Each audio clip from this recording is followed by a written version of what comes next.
ensonga ezimu zinyuma nga muzimaliriza ng'abantu. Bukedde famire ekimeeza kitegekedde mu kisaawe Bulakati nga kikubiriziddwa munnakyalo Seruga Matovu nga awerekeddwako akulira olupapula lwa Bukedde Geoffrey Kulubya mu ntegeeragano eyatuukibwako n'aba Democratic Governance Facility.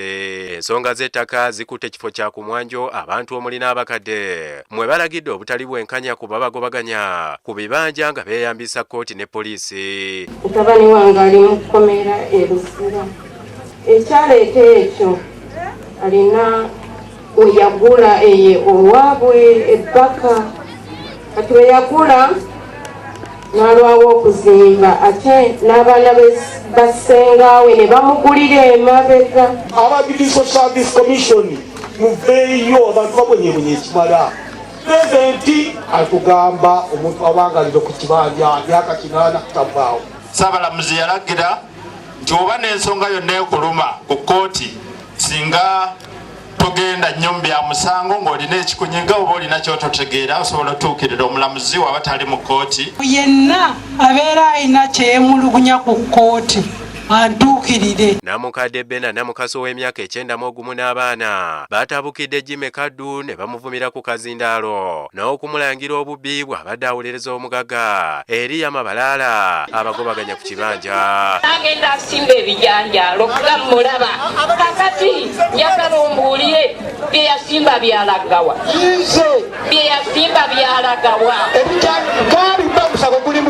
ku gulawundi y'emu baamugulako omusango ogw'okubba ebijanjaalo ate ye yennyini bye yasimba. Yanzibako ettaka lyange n'ekibanja kyange ate n'ansiba mu makooti gonna.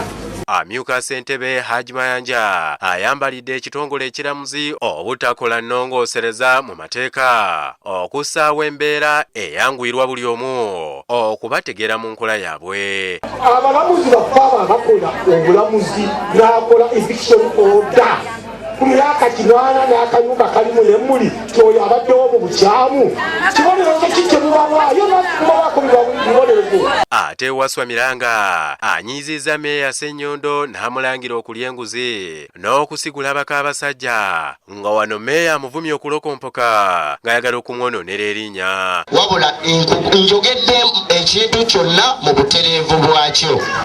Aleeta omuntu gwe nalyako enguzi bagulewo fayiro bampa alokompoka mu ebyo baka abasajja abamaze. Ekizibu kya Meeya yatudde mu ntebe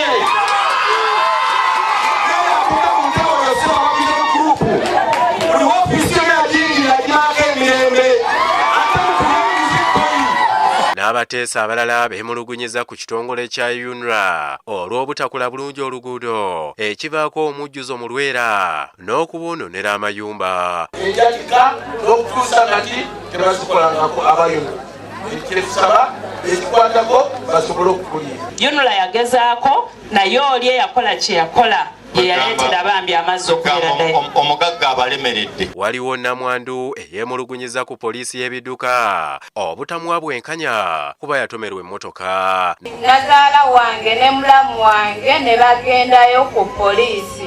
Kati we bagendayo ku poliisi ne bagamba ba poliisi e Lukaya ne bagamba ng'omugenzi ye yabadde mu nsobi era tetulina kye tugenda bakolera. Tubalambikidde nti bwe tunaawangwa waliwo we tusobye aweza watukozeebwa ekibi tulina nnyo emitendera gy'okufuna obuyambi tetuli bakyemalira. N'abateesa abalala beemulugunyiza ku nsonga ezitali zimu ne beebaza Bukedde olw'okubawo omukisa okwanjula ebizibu ebibaluma. Bane mutukoze bulungi mutwebalize nnyo Muzeeyi Kawushenga nti tumwagala nnyo wedda mwesunga omulaba wano naye mwebale nnyo mwebalire ddala kubanga ekimeeza kino okubaawo kwongedde ebintu bingi ate ebigenda okwongera okusitula Lukaya waffe era tusaba programu eno ebune eggwanga lyonna. Kimeeza kikomekerezeddwa n'omuzannyo gw'omupiira wakati w'abakozi ba Bukedde n'abakulembeze b'e Lukaya mu gw'okubaka ttiimu y'abawala ba Bukedde eggunza ab'Erwengo bwe bakomeredde obugoba 3-3 ku 22 era ab'e Lukaya ne basiima olw'okubaleetera essanyu. Tuluzinza ate ttiimu tugikyusiza